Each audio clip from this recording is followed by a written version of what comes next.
Hello. Well, hi, good morning to you. You're actually live on stage. We couldn't figure out this. So, welcome. Thank you. Let's see if Good, we can... Johnny, it's very good to see the book in your hand as well. I'm thrilled that it's coming up. It's Finished. finally great here. Job. Thank you. Yes. So Beautiful. It's very exciting, and yes, we're having a book launch here, so good that you could make it. But I've been telling a little bit about what the journey is and what the book has inside, and the different kind of effects that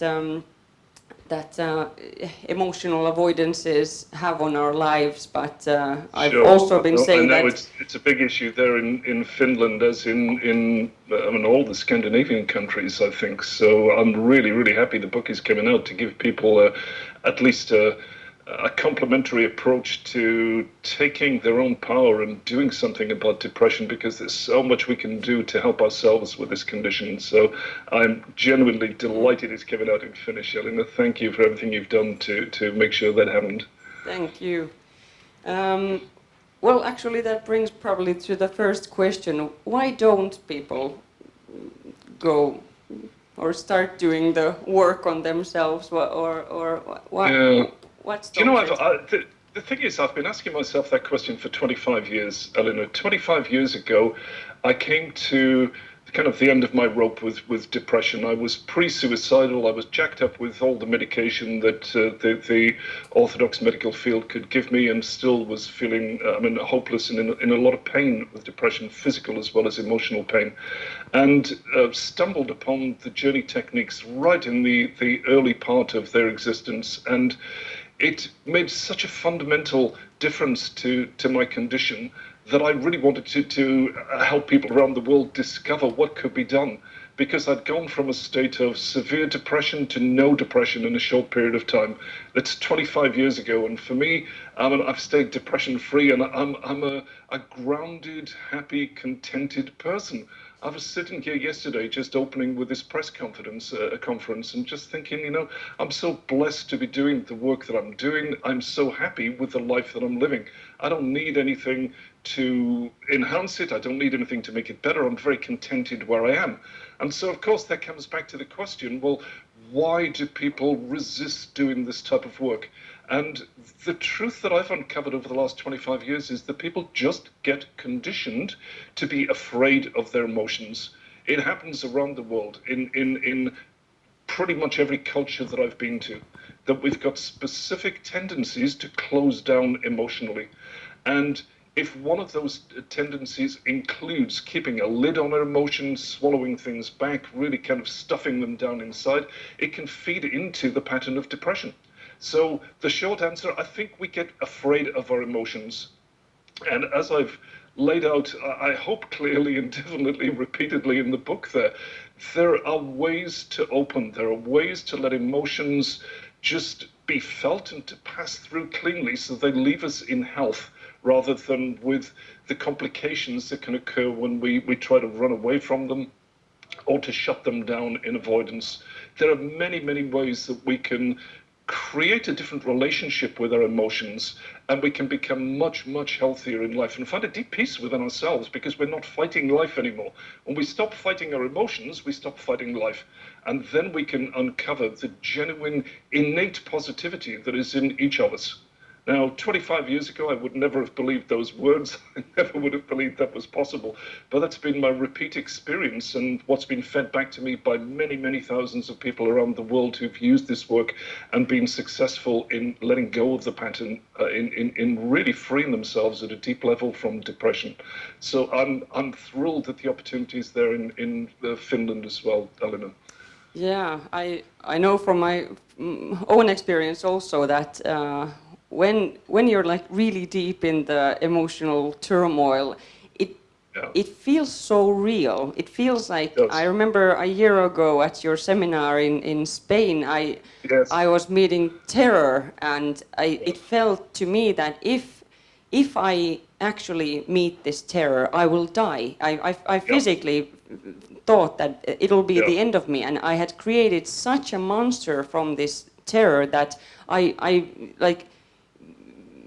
It felt like being fed to the lions, like starting the process where I knew it's coming up, and so I know from my own experience it's not always fun, but then I always realize afterwards, oh my God, what a difference! It's like day and night, and it's like but it does take courage, I guess, and it does take some letting go of how we have been, and also part of our identity, I guess. Yeah. Look, I mean, it definitely takes courage, Elina. This is not for people who just think a pill is going to fix them or want someone else to take responsibility for their own healing, for their own turnaround in life. It definitely takes an unusual courage, I would say, to break the mold here. This is the biggest secret I've ever learned in life. You know, I was brought up, I guess, in some ways similarly to many people around the world, believing that there were certain emotions that would be the end of us if we went there, if we felt them, if we faced them, if we turned to embrace them rather than running away from them. Yeah. And when I discovered firsthand from direct experience that this is one of the biggest lies that we've ever been told, it was completely liberating. So does it take courage? Yes, sure. Look, if we've been conditioned through life and circumstances to be fearful of fear, then we're going to associate those fears with certain events that have happened in our life, and we'll conflate the two. We'll associate the two to make them seem like the same thing. So in your case, let's say, and I'm just extrapolating a little bit here, maybe you had fearful experiences earlier in life where you felt that you might die. Yeah. And then subsequently in life, the habit comes, well, if that same fear is tweaked by completely different circumstances, sometimes quite subtle trigger pushing in life, we still remember at a cellular level the old time when we could die. So the two are infused with each other. And we need to learn a couple of things here. First, that old circumstances have passed, and there is a way that we can deal with them and to become healthier in our relationship with what has happened, the traumas and the upsets and the hurts that have happened in the past. So to separate those events from current emotionality. And then secondly is to really identify that an emotion is purely a biochemical shift that takes place in the body. And it is entirely different from any behavior that we might have associated with it.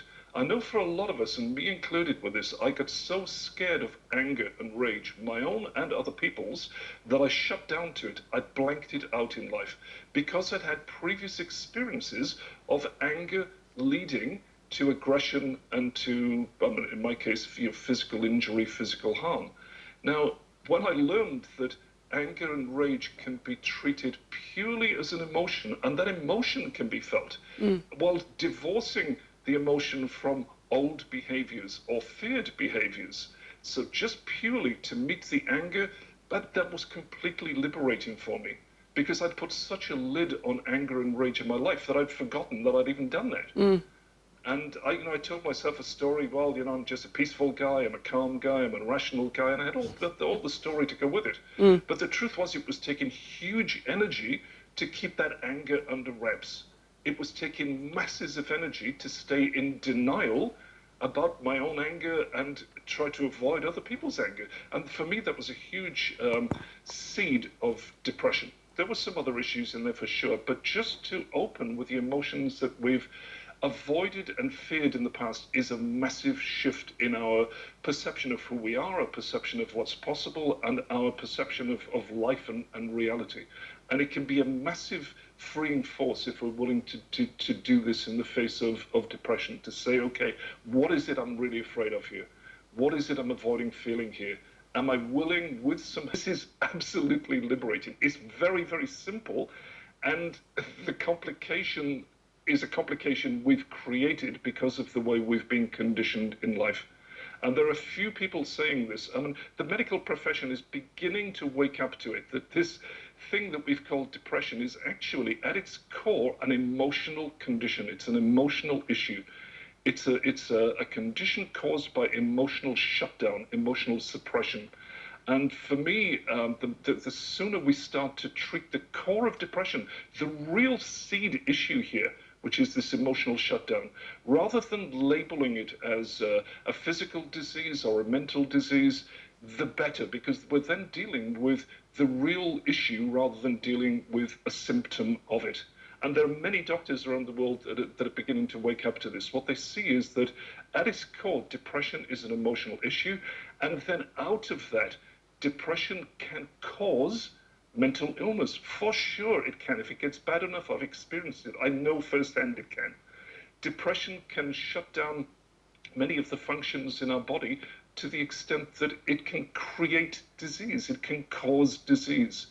But this association, this causality, does not define depression in those ways. And I'm thrilled that doctors around the world are beginning to wake up to this and beginning to ask more intelligent questions. So in questions based on an inquiry, not what can we do to camouflage the symptoms here, but what can we do to undo and to resolve the core issue of depression, this emotional shutdown and the collapse that occurs and the huge pain that can occur from that. Yeah. So again, I'm thrilled that the opportunity is coming to Finland, and I'm really looking forward to coming there in November as well, Elina, because we've had amazing turnarounds with people in just 2 days. I mean, fundamental turnarounds, and then if people are willing to use the work, life-liberating changes for them. So I'm excited to be coming there for the first time for me to Helsinki. I've experienced myself, so I'm super happy for the opportunity for everybody who is joining us. And you'll be coming at pretty much the darkest time of the year, so you'll really see. I look forward to experiencing that. yeah. Be careful not to get depressed. What is the book title in Finnish? It says Varjoista valoon, which means from the shadows into the light. Okay, great. Yeah. Great. So maybe we'll discover some light in the darkness there when I come at the darkest time of year. I would imagine we will. And then a couple of questions, because like I wrote you earlier, I feel a lot of the problems that we're facing are linked with the war times, which are of course not going on anymore. But would you talk a little bit about how trauma gets passed down and how these kind of patterns get passed down, or how can it be, or could it be that some of the stress and this huge epidemic of depression that we are experiencing also in Finland, there's 480,000 units of depression medication had each day in this tiny country. Could it be, and how could it be that depression actually, or that some of the root might be in the war times, which, for example, I personally have never experienced. Still, I feel in my own path, in the depression that I have experienced in my life, that it has played quite a big role, actually. Yeah, sure. It can play a significant role, Elina. I think there are a few different factors here that feed into depression. One of them is definitely what scientists are labeling epigenetic tagging. And so by whatever mechanism, and I'm not a scientist who understands the nuances here, although I do know some scientists and have spoken to them about this. And what they say is that the genetic memory of parents is passed on to children, and the tendencies of their own shutdowns and their own fears and resistance to fears can be passed on by both father and mother. Now, in the womb, I can understand this, with the biochemistry exchange between mother and fetus, then I can totally get it. That, some of these conditioned patterns, some of the results of old traumas are passed on to a child. But they found that it actually can be passed on in sperm as well. So it comes from father as well as from mother. The good news with this is that I've heard it explained like this, that our genetic makeup is a blueprint. It's not the finished building. It's not the thing. It's capable of being expressed in many different ways. You know, genes can switch on, genes can switch off, they can act healthily, they can act unhealthily. And through the work we do, what we're observing, and this is anecdotal observation, obviously, this is not under scientific like lab conditions, because we're working with real people with real emotions. But the results of epigenetic tagging appear to be undoable. Certainly the old patterns can be let go, and there's the possibility of a freshness coming to life that has possibly never been here. So the first thing, yes, sure, that can happen. From my own experience, a big influence was just the way that I was brought up, the conditioning that I experienced from childhood. So mainly the beliefs that I absorbed from those around me. And for me, you know, the beliefs of grandparents about what took place in the Second World War, my beliefs from my parents who were children through the Second World War, and different circumstances from you guys there in Finland. But the same thing, you know, the trauma, the hurt, the shutdowns, the stoicism, the belief that you in Britain, and they call it keeping a stiff upper lip, that you have to brace yourself against emotions, that you can't allow emotions to get the better of you. And you know, this was passed on to me. I believed that there were certain emotions that were just no-go zones. And then when you manipulate yourself to avoid those emotions, it comes at a cost long-term, because ultimately we forget that we're manipulating those emotions. We forget that we're shutting them down. It just becomes a habit. And we forget that we're running away. We forget that we're bracing. We forget that we're wearing a mask, if you like, you know. And then over years, over decades, it gets exhausting, and it can cause, I mean, big problems for us, particularly in this case with depression, but also with like chronic stress, chronic anxiety. And we don't know why it is. And it's because, I mean, often because we've been conditioned to shut down, we've been conditioned to manipulate our own emotional responses, and we've forgotten that we're doing that. We're completely unaware of it. So like this. And then the third thing is that with everyone that I've worked with depression, there's been some trauma. But there's been some, what would you say, injury, emotional injury, physical injury, mental injury that has taken place.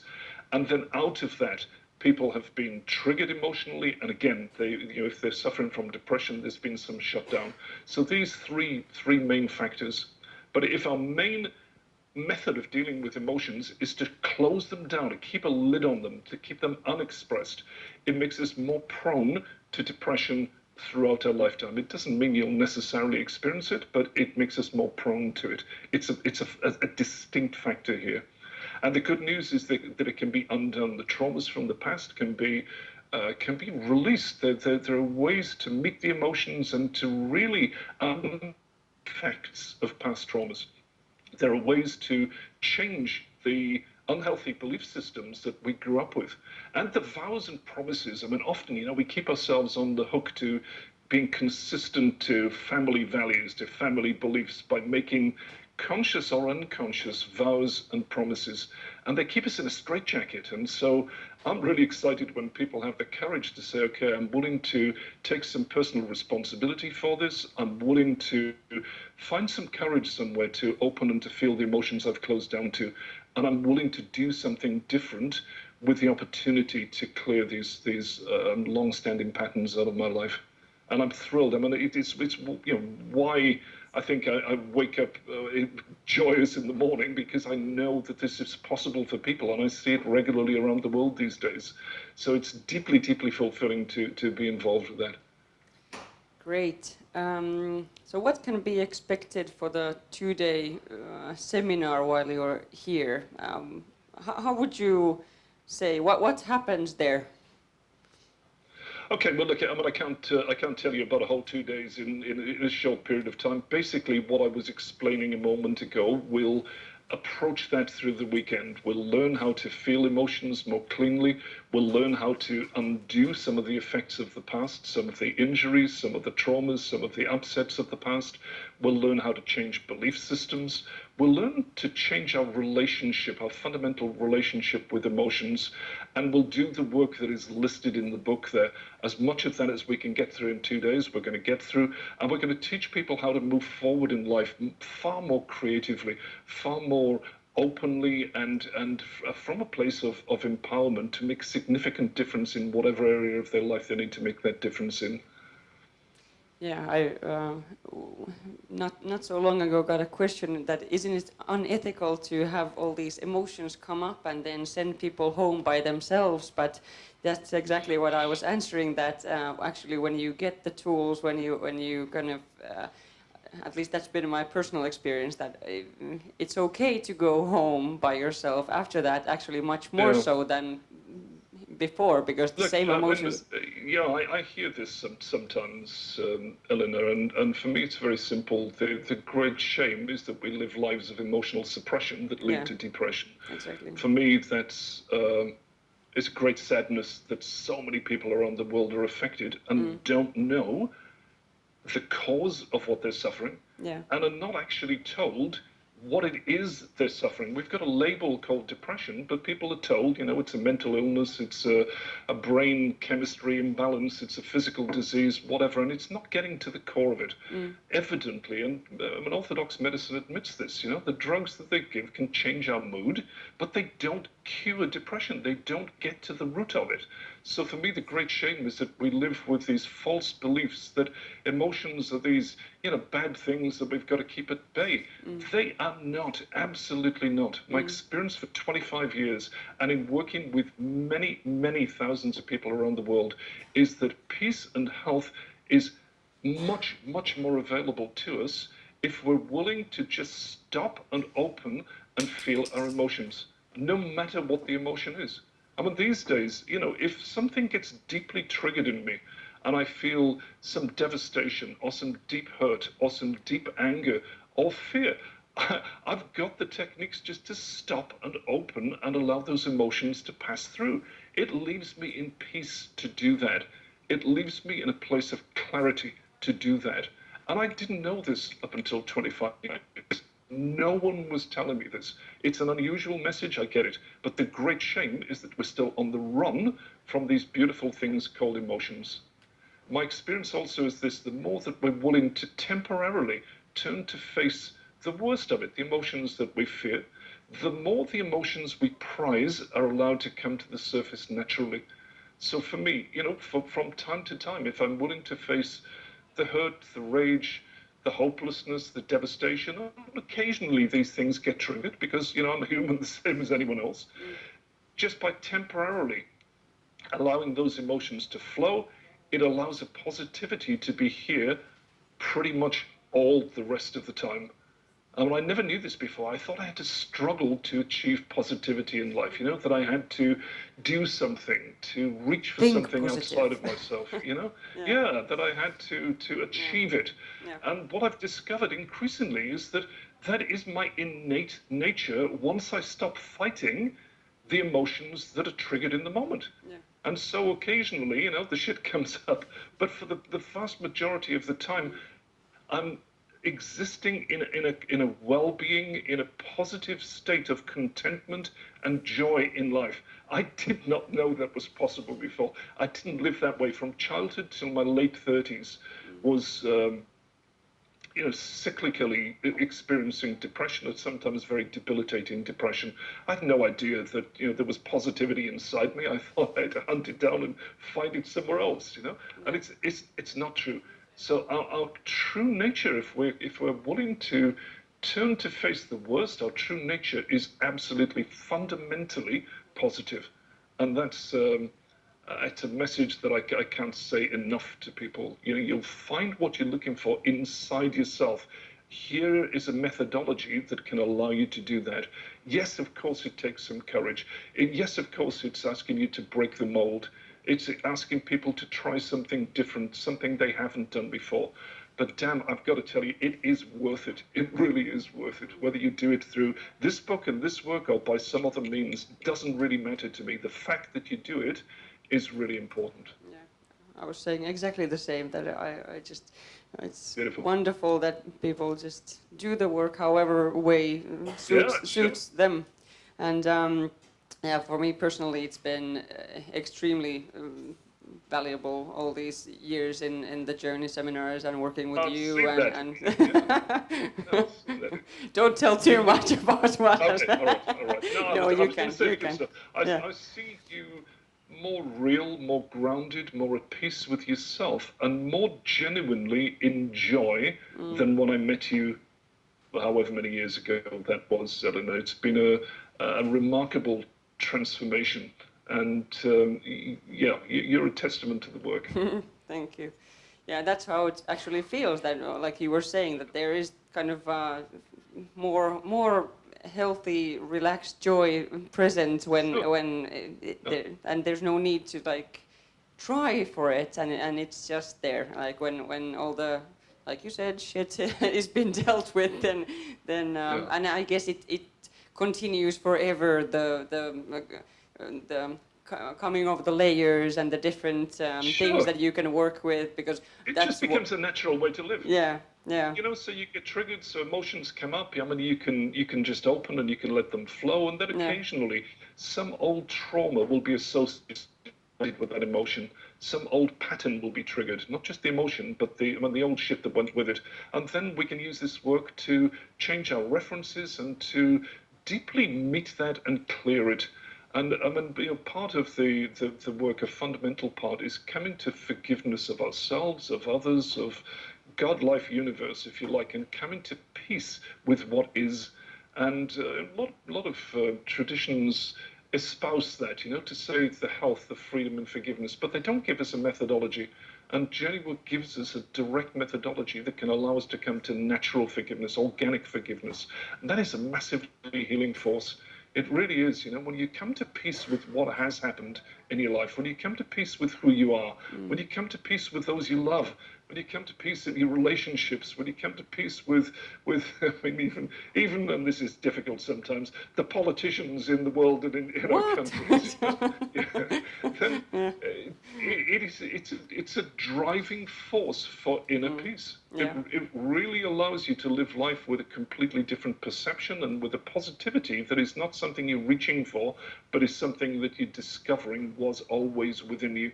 It was just that we've been, pretending to cope, to keep up the fight, and believing that we have to resist life or something. Fight life, resist life in order to survive. And in most worlds, in most societies these days, that's not the truth. In most. But that's also beautiful that in the journey work you can also, like you said, you can access the belief systems also regarding those, because I think at least in my own experience and what I see a lot is that you're not allowed all this joy, and you're not like, it's kind of that life should be hard, and it should feel a little bit like a struggle, and I see that a lot, and I've experienced it myself, and I've really had to work with my beliefs and what have been behind, so that I can also allow myself to access all of that. And we're, like you said, we're really not taught those things. So no, we're not. Yeah. Those types of beliefs are simply mechanisms to keep certain emotions at bay. Yeah. And if we deeply let go of them, I'm not talking about just deciding to believe something else. That normally doesn't work. We have to face the emotional consequences of letting go of our beliefs, because they're there for a reason. They're there ostensibly to protect us. And what we don't see is the cost, the price we pay for holding on to those old beliefs. So yeah, it can be raw to do this. It can be emotionally revealing, definitely. And it makes a fundamental difference to us in life. Yeah, for sure. Would you tell a little bit about how the journey came to be? Just kind of a brief overview. I didn't tell so much. I just told a little bit, like, we don't need the whole Brandon's life story, but a little bit of how it came to be. Where did it? Well, Brandon had a background in complementary health. Going back to her late teens, and so she'd walked the talk, practiced what she was telling everyone else to do, lived an incredibly healthy lifestyle, and then developed a large uterine tumor, and decided, against doctor's advice, that she was going to approach it naturally. And Alon covered a way to dive into, to reveal the cell memories of old trauma and to resolve them and to come to forgiveness.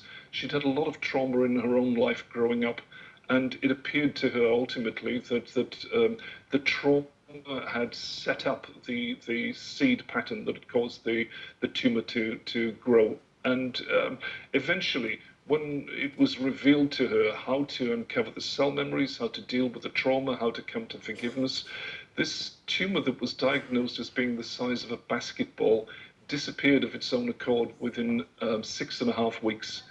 And she was a bit shy about it. She was a bit private about it until people started about a year or 2 years later to say, you have to share this with people. And so I met her about 2 years after this healing had taken place, when she was just kind of coming out, if you like. She was just being willing, finding the courage to talk about the healing and to work out ways that other people might experience the sort of thing that she'd experienced. And it became quickly evident that this was not just about physical healing, it was about emotional healing, and it was about deep cellular healing. And so I met her when she just started doing this work back in 1994. And as I alluded earlier, I had suffered from depression since childhood, pretty much since the age of 8, and was in a very bad place, a dark place of depression when I met her, and did some journey work, and it just felt like someone had come and lifted depression out of my cells. They'd lifted it out of me, and I couldn't find depression anymore. It was the weirdest and most sublime experience. And so I started to volunteer with her back in late 94 and into 1995, and the journey grew out of that. She figured out ways to replicate what she'd experienced, to guide people into deep insights and to the revealing of the cell memories that were caused by old traumas, and to completely release them. And over that time, in 25 years, I mean, we're talking about depression specifically here, but the journey in its broad application, I mean, it helps people with everything from emotional issues to abuse issues to physical issues. And I've seen people with life-threatening conditions who were told that they weren't going to survive, that they were on a death path, completely resolve those issues and live happy lives for years and decades afterwards. So, our bodies know how to heal. And Brandon will say this, she says, bodies are healing machines. We've just got to give them the chance to do what they know how to do. Yeah. And so often our games of emotional closure are obfuscating the body's ability to be healthy. And when we stop playing those games and begin to resolve some simple but profound issues in our lives, the body's full transformational capacity, its healing capacity, can be unlocked. And we can live lives that we've barely dreamed of, health-wise, and perceptually, with a healthy sense of self, with emotional health, in all ways, to live wholesome lives, to live fulfilling lives, meaningful lives. One question that I sometimes get is that is Journey based on some religion or some do you need to start believing something that in order for the tools to work?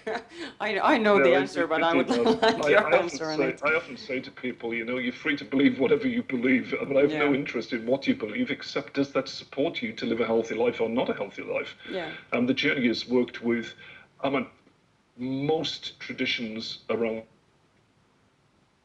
the world.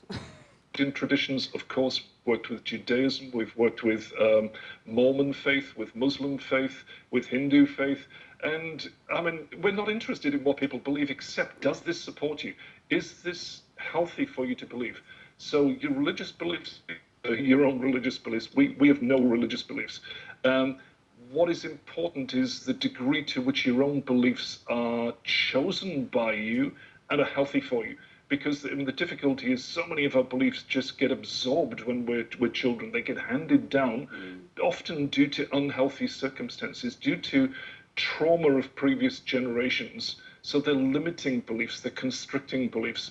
And with those, we offer an opportunity. If this belief doesn't support you, then would you like to learn ways to fundamentally change those beliefs? Not just to change your mind, that's a different thing, but to change your core beliefs, because you can do that. But I mean, the way the beliefs you choose, they're entirely up to you. So no, we have no prescriptions in terms of belief. All we ask people is to be open to trying some new techniques and see if they work. I mean, the truth is, some may work less well, some may not work. And so we go, okay, if it doesn't work, drop it. If it works partly, try it a little bit more. If it does work, hey, hallelujah, do that.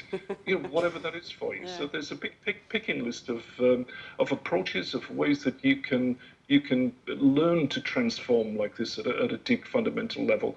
And your own private world is your business. What you believe spiritually, what you believe in religious terms, what you believe culturally. I don't want to be glib and say it's of no interest to us, but it's not our business is the truth of it. That's your business, not ours. Yeah. Ours is, does this serve you? Just those questions. If it does, great. Hang on to that. If it doesn't, and you realize it's causing you pain in life or ill health in life, then okay, there's something that can be done. Yeah, that's been my experience. Like you said, that's exactly my experience. And with a lot of methods that I've tried out, and I've experienced a lot of different techniques and ways of personal development, all sorts of courses that I've tried throughout the years. It often feels to me that it's just a new way of being. You have to create another layer on yourself. Sure. So true. And what has been my experience with the journey is that it's exactly the opposite, that it strips away everything that doesn't serve. It's a good observation. Yeah. I started studying personal growth back in the 1980s, and what I ultimately found was that there were many people telling me to believe what they believed, to do what they did, to become like them. And ultimately, it's like, why would I want to do that? Yeah. And with the journey, I would say this is your choice about what you do believe. It's just, does this support you or not support you? Yeah. Please don't do what I do, but try some techniques and find out what works for you to uncover the truth in yourself, not to become like anyone else, but to uncover a deep and profound truth of who and what you are and what that means in this life. Yeah. So it's a process of revealing something deeply organic, deeply truthful, and I was going to say deeply personal, but it's beyond personal. It's some prime truth about yourself. Yeah, exactly my experience. I think you've asked some good questions, Elina. I think you may have preempted a lot of people's questions, because they were questions that I often hear around the world, but precisely framed. So thank you for that. It's been evocative to talk to you this way, and I'm so thrilled for the opportunity to come to Helsinki. So thank you for that, and thank you for everyone who's there and here's the willing to take publisher is some present, and so beautiful. So sorry. Okay, shall I lead you to it?